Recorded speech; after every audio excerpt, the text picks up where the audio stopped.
Anak kecil itu belum bisa berdoa tapi sudah berusaha merangkak. Baru setelah agak gede sistem usaha ini jalan, baru diajari berdoa. Berdoa itu untuk mengingatkan bahwa apa yang kita usahakan ini semua berasal dari Tuhan.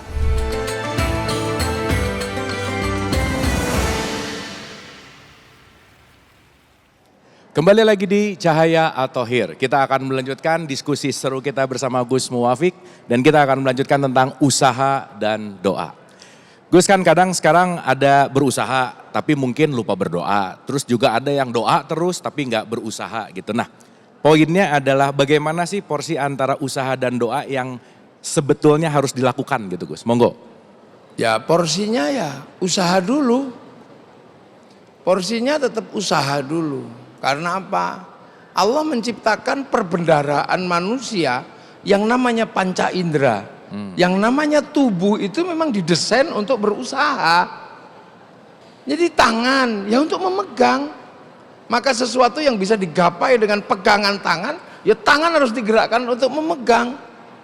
Sesuatu yang bisa digapai dengan mulut, ya lakukan dengan kekuatanmu mulut. Misalnya kayak pengacara, ini semua harus dikeluarkan semaksimal mungkin. Nah, yang bangun ya harus tangan, bekerja tangan. Yang pakai akal ya akal didahulukan, kan banyak sekali pekerjaan yang dominan akal, ada dominan kaki. Misalnya kayak sepak bola itu, ya kaki dia. Jadi yang didahulukan harus kaki, jangan mudah-mudahan gol, tapi kakinya diem ya nggak bisa. Kan gitu, seorang penjaga gawang ya kerjaannya menggunakan tangan. Bola diteriaki juga nggak akan, weh jangan gol, ya tetap aja gol. Makanya ketika manusia lahir, itu yang pertama kali dilakukan usaha, belum berdoa. Jadi berdoa itu datangnya lebih terlambat daripada usaha. Anak kecil itu belum bisa berdoa tapi sudah berusaha merangkak, berusaha makan. Jadi anak kecil itu begitu lahir itu usaha dulu dia. Usaha telentang, tengkurap, merangkak, apa aja usaha. Baru setelah agak gede sistem usaha ini jalan, integrated, baru diajari berdoa. Berdoa itu untuk mengingatkan bahwa apa yang kita usahakan ini semua berasal dari Tuhan. Gitu, lihat perempuan cantik gitu, apa berdoa dulu? Ya enggak, kejar dulu. Setelah itu baru berdoa, ya Allah dia cantik, aku pinginkannya. Ya Allah, cantikan ini baru. Lihat mobil, orang kok berdoa, ya Allah perlihatkan mobil, baru kemudian saya akan berusaha. Enggak, lihat mobil, itu habis itu dikenalkan, oh yang itu rezeki itu dari Allah. Jadi manusianya diperkenalkan bahwa yang memiliki yang diinginkan itu semuanya Allah. Maka manusia jangan lupa ketika sudah berusaha, jangan lupa berdoa. Makanya banyak juga yang tidak berdoa, berusaha hasil. Yang berusaha tok nggak berdoa, yang berdoa tok nggak berusaha, ya nggak berhasil. Karena basic manusia itu berusaha dengan tubuhnya. Jadi sifat yang diberikan oleh Allah kepada diri manusia adalah sifat untuk berusaha. Ya. Oke, tadi menarik Gus bahwa udah berusaha saya doa gitu. Nah, kira-kira Gus untuk pegangan kita nih yang di sini dan pemirsa di rumah, doa apa sih Gus yang harus dibaca, yang wajib dibaca gitu misalnya? Silakan. Doa itu yang harus dibaca. Itu yang sesuai yang diinginkan. Nah keinginan itu kan beda-beda. Makanya kalau doa apa, ya nggak bisa digeneralisir. Dia tidak bisa kemudian dispesifikasi secara general. Dia subjektif, tergantung apa kebutuhannya. Jangan-jangan kita doakan minta mobil, begitu kita kasih mobil, nggak bisa beli bensin. Kan kacau ini. Makanya kalau udah punya keinginan, bilang aja sama Allah, ya Allah aku pengen ini, ya Allah. Aku pengen ini deh.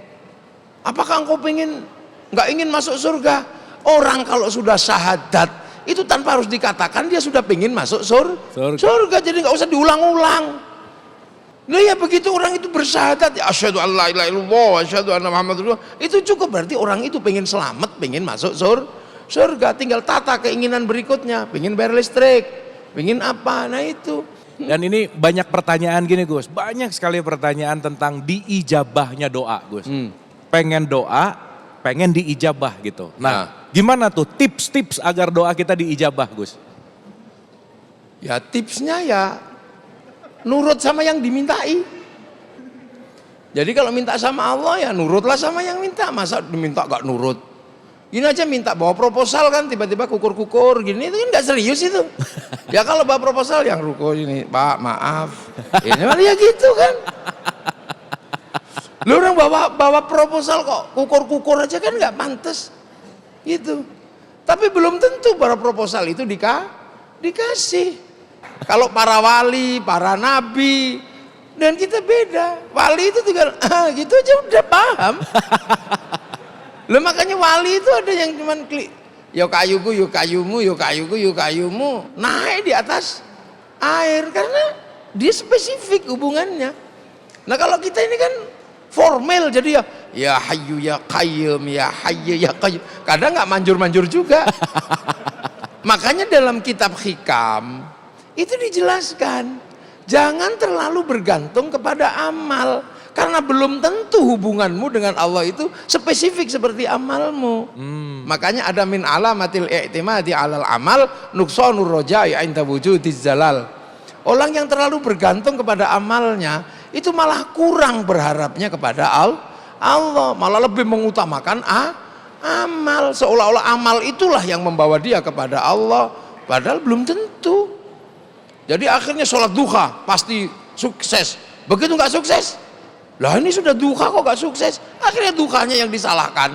Makanya di dalam Islam itu ada pola membangun hubungan yang spesifik dengan Allah. Ada yang sederhana, yang penting pahamlah Allah lihat kita.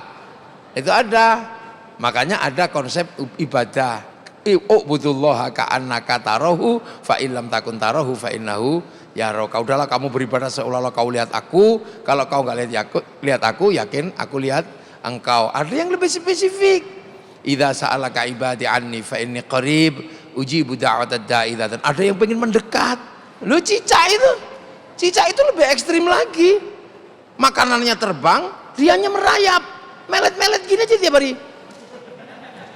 Lu itu aja dapat makan. Makanya kalau ada makhluk yang boleh komplain sama Allah, ya cicak itu.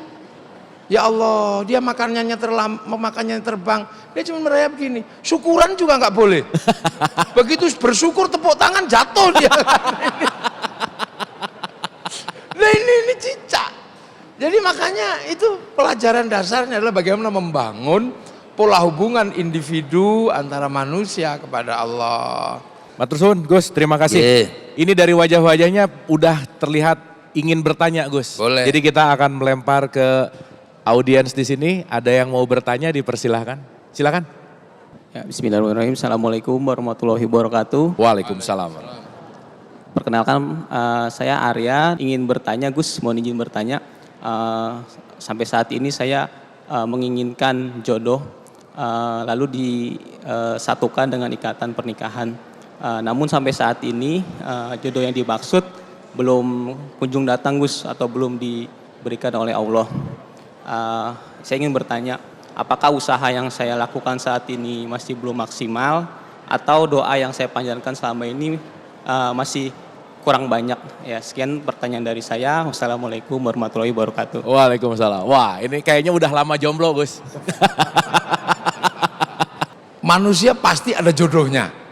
Karena sudah diciptakan manusia itu pasangan. Cuman nyari pasangannya yang susah. Jadi tapi harus yakin. Pertama yakin. Karena apa? Pasti ada jodoh. Tapi di mana? Makanya minta bantuan teman. Teman-teman kalau ada yang kira-kira sekufu dengan saya, tolong hadirkan. Punya teman di mana? Punya teman di mana? Nah, yang terpenting itu adalah ada yang dianggap sebagai pasangan. Kejar, perjuangkan. Apalagi namanya laki-laki. Laki-laki itu harus mengejar cintanya. Karena satu kisah bahwa Nabi Adam sama Siti Hawa dipertemukan di Jabal Rahmah. Nabi Adam dari jauh melihat Siti Hawa mau turun mengejar Nabi Adam. Nabi Adam bilang, ya Hawa kamu jangan turun. Kenapa ya Adam kekasihku, aku rindu padamu. Enggak, kamu di atas gunung itu biar aku yang naik. Karena kalau engkau turun aku khawatir nanti akan ada kisah masa depan anak perempuan ngejar laki-laki. Lo sampean sebagai laki-laki hadirkan dulu sosoknya.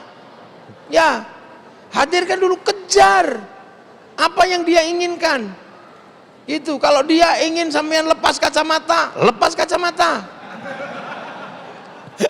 Loh iya, buktikan bahwa cinta itu memang butuh pengorbanan. Oke.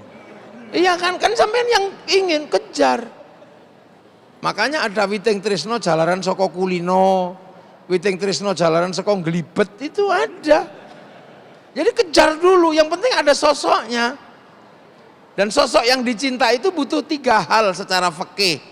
1, sesama manusia. Ya jangan ngejar selain manusia, sesama manusia. Kalau laki-laki harus perempuan pasangannya. Yang ketiga sama-sama hidup. Nah kalau sudah ketemu, sudah dikejar, nah bagaimana tips dan doanya, datang ke tempat saya. Ajari. Itu baru. Kalau kulitnya putih, doanya seperti ini. Oke. Kalau kulitnya agak kehitaman, doanya seperti ini. Kalau bentuk matanya begini, doanya seperti ini. Ada. Oke. Ada, itu menghitung tanda alam namanya. Oh jadi spesifik ya Gus? Spesifik Oke. sudah. Ada doa khusus sampai dia tidak bisa tidur. Sampai dia merindukanmu. Sampai kemudian I love you. Loh, ada itu. Luar biasa, Ya, ya. terima kasih Gus Muwafiq, luar biasa. Masih akan banyak jawaban-jawaban dari pertanyaan-pertanyaan yang akan dijawab oleh Gus Muwafiq. Tetap bersama kami di Cahaya at-Tauhid.